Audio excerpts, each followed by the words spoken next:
Popular culture discourse. The integration of popular culture in education is a prevalent issue within educational policy, as well as a discourse present throughout early childhood all the way to adult schooling. White and Walker state that popular culture is at its largest point.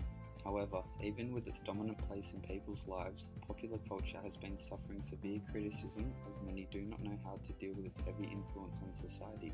But before we continue, it is important to gain an understanding of what exactly popular culture is.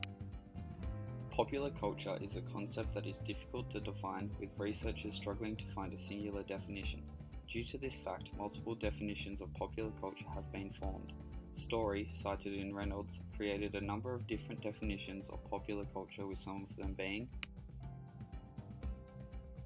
what is liked, anything that is not considered high culture, commercial culture, culture that emerges from the people, meaning the working class, and a postmodern perspective where culture does not have high or low distinctions. The last two definitions from Stoney are of particular interest as they are connected, with high culture being dominant and engaging, and popular culture being not useful for study. Gobby and Walker state that students can interpret educators who choose to only engage with high culture texts as rendering their cultural experiences as invalid.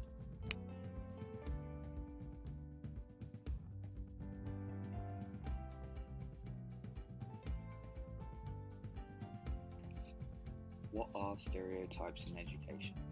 Stereotypes in education have been formed in order to convey a negative connotation as a result of being seen as overgeneralizing or having preconceived beliefs held in regards to a particular demographic.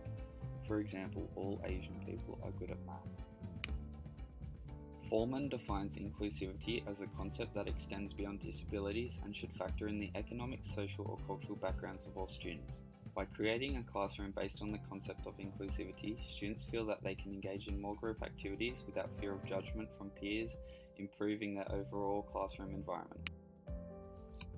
It is further implied that through the use of inclusivity within the classroom, individuals and groups from marginalized communities gain a sense of belonging within the school, encouraging further development of the student identity. Utilizing popular culture within the classroom can foster inclusivity and break down stereotypes. Reynolds calls for educators to look at popular culture as something other than just entertainment.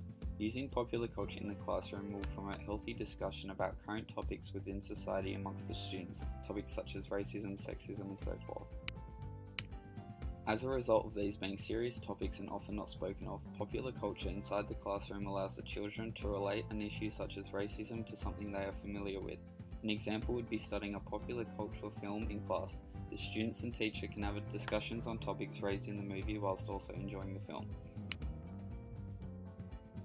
Dealing with popular culture in the classroom is no easy feat. However, Gobby and Walker propose certain guidelines for educators to follow in order to foster inclusivity and avoid resorting to stereotypes. These include striving to provide students with a positive and productive experience of schooling through popular culture,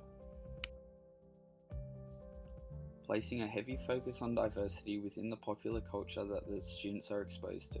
And finally, educators should critically analyze the ethical implications of the media they show students, as the teacher is at risk of endorsing a certain cultural message or consumer practices that can limit the development of student identity.